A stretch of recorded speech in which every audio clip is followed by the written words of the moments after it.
It is now November 26th, the day before Thanksgiving. I have the date right? Yes. That's what you look on your face. Yep.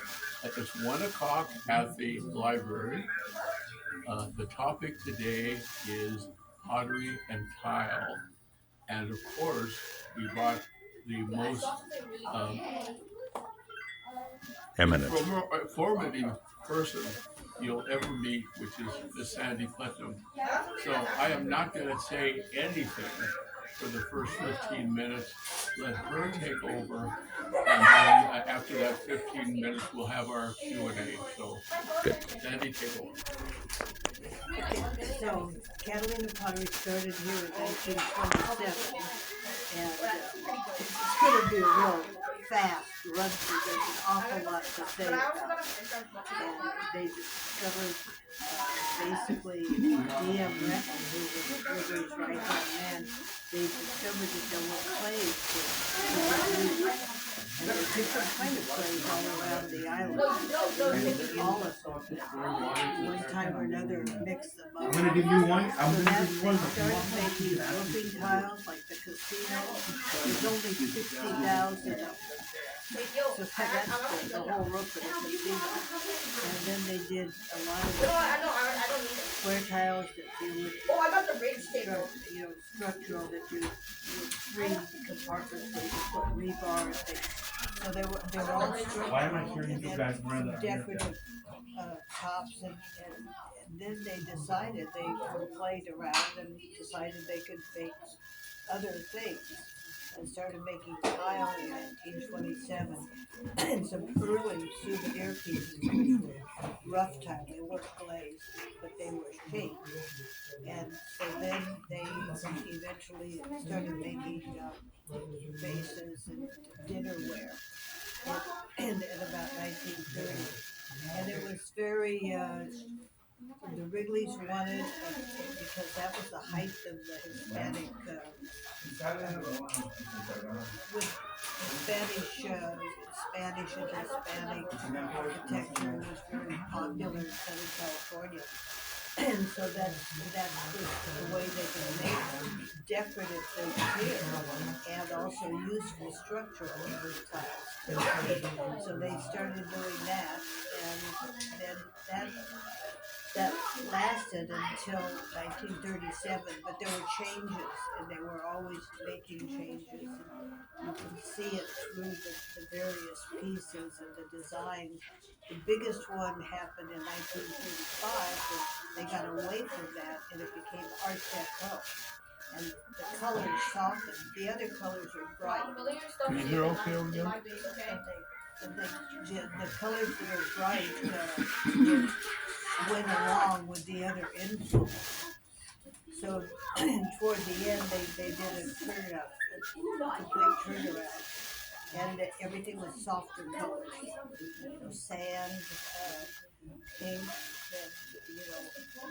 colonial yellow, which was more beige, and a light blue. And then eventually the cost of things, at that point they were shipping clay in from Lincoln, California, or Gladdy McBean, which had been in business for over 100 years. At that point, they were supplying that. It got to be too expensive. What was in the middle of the Depression. Basically, California was a hub of all sorts of pottery, but Catalina's maybe a smaller production, but Bauer and a lot of other large ones. But we had a lot of interesting shapes and designs. And there were hand-painted plates, they were gold-painted, or they were also, there was a man here who was an all-around, artist, and he did two color, he took one color plate and so those were the Uptons, that was Roger Upton. And so he did those specialties and he designed a lot of the pieces. So there's 6 basic colors, and I'm sorry I was going to bring some small pieces. There's a pearly white, mandarin yellow, and Catalina was the first modern tile producer, glaze producer, to get that mandarin. That's why they called it mandarin yellow. And it's the bright Chinese yellow that they'd had in the 1600s. But they got it first. They got it right here first for California. And then there was the turquoise, Catalina blue, which is just a really nice, solid royal blue, or just medium blue. And then Toyon, which is named after the Toyon berry, which is like holly, they're oranges. And then they did do some black, and they did some experimental colors.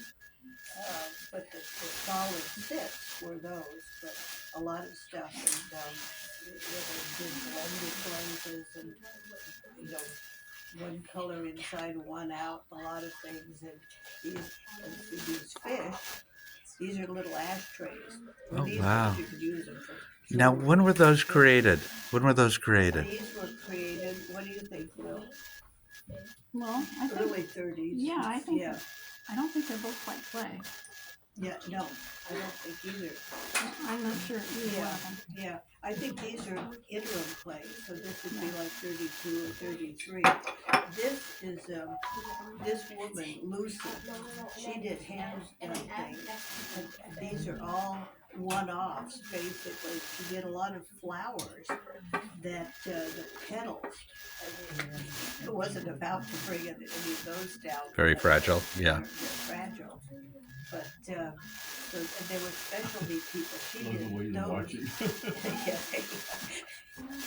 They did, No, don't. No. We're not passing them No, out. we see it. No, I'm just showing it to him. Okay. I've seen it. We've seen Peter it. is freaking out. Yeah, we've seen it. Don't worry, just place it down very carefully. No, it's not, I've already taken a picture of it. Thank you. but anyway, then they had people who did. Thank you for bringing them. And they did plates in there's 2 Spanish methods of, that they looked back at, pottery Spain in the Renaissance and in the 1500s. And one is cuenca, where you have it and they've got raised edges. So to glaze those, all you had to do was fill in the little holes. If they had, geometric edges or something, you could just put the color and the holes floated. Or they did free painting.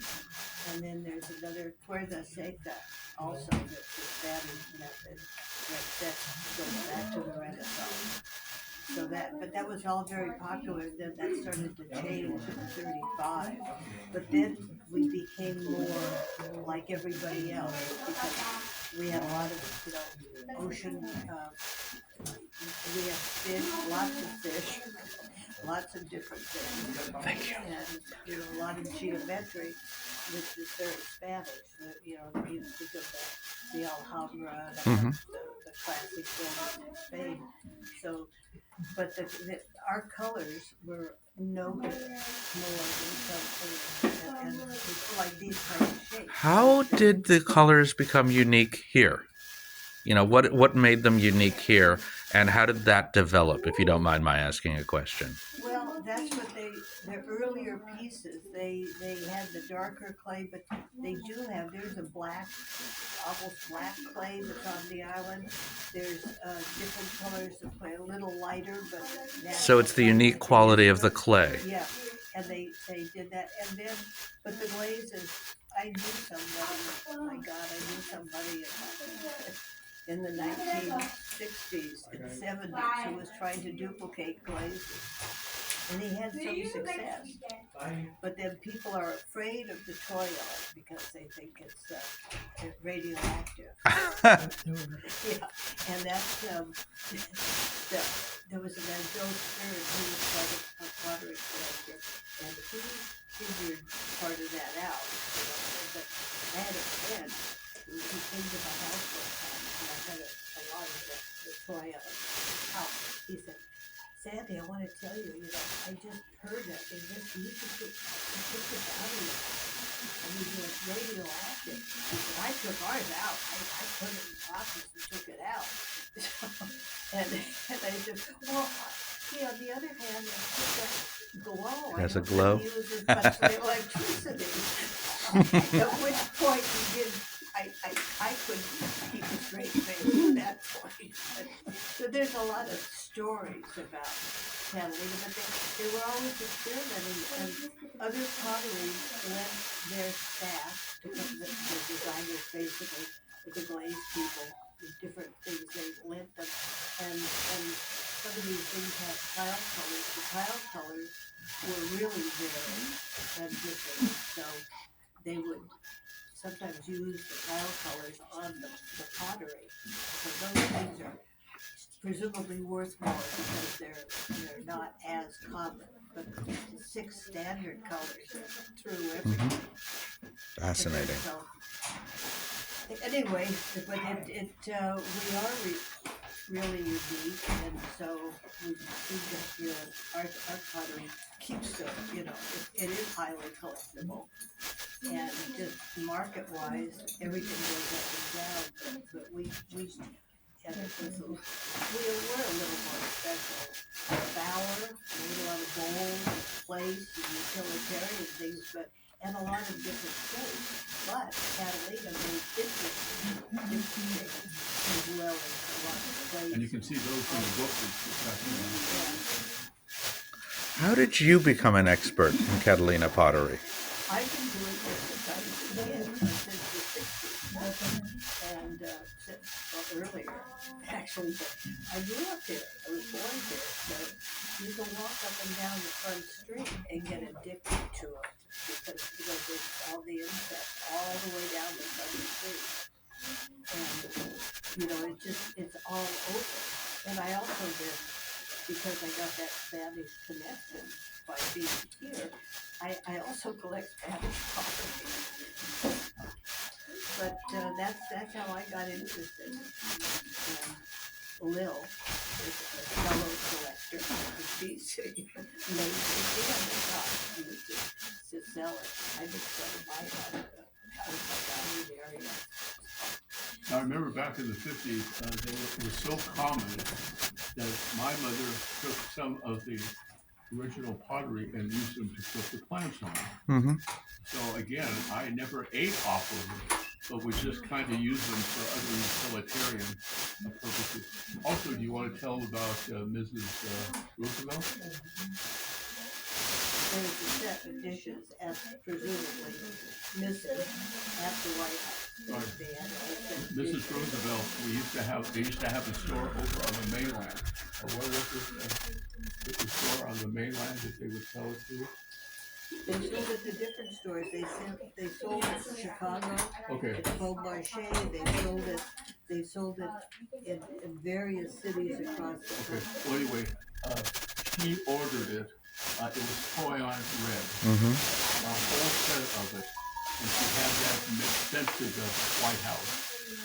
And my mother, when I helped Ronald Reagan's wife, she came to visit her mother in Arizona at the Biltmore, and because of that, Ronald Reagan then invited me to have a special tour of the White House. Well, my mother was all excited, but that's when he decided to bomb or whatever grenade, and so they wouldn't let us go into the kitchen Okay. because they're having the kitchen cabinet beaten. Mom always blamed it on the fact that they did that purposely, so the They mom bombed. couldn't go in and see the The Catalina collection. collection. All right. Now, I had a brief question about Catalina tile, and I'm completely ignorant, so I apologize if it's like such an ignorant question. What is the difference?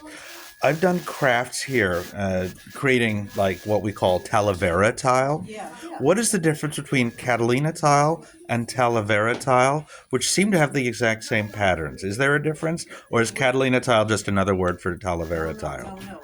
Catalina stole a lot of designs, all the geometrics, because all the tiles in the south of Spain and Andalusia were done under the Moors, the Arabs. So those they can't show living. They can't show. Yeah, So yeah. they have tons and tons of great geometric things going on, and then that's we copied, Very all of good. that. How interesting. Yeah, I've always had that question. Because, like, there's a very distinct patterns on the Talavera tile. I've seen that on the walls here. So, yeah, they've been copied. Yeah. Very we good. did that, I'm going to stop the taping at this time. We're down to about 16 minutes. How do you want to finish up? Do you have anything else? Well, if you Yes. look, there's so much. I mean, obviously there's the history, there's the designs, and that's some of that's design, but whatever. Okay, but we can do that as part of our Q&A. If Yes. we're running out of room. Yes. That's, All right. Thank you very much. That was really informative. Thank you.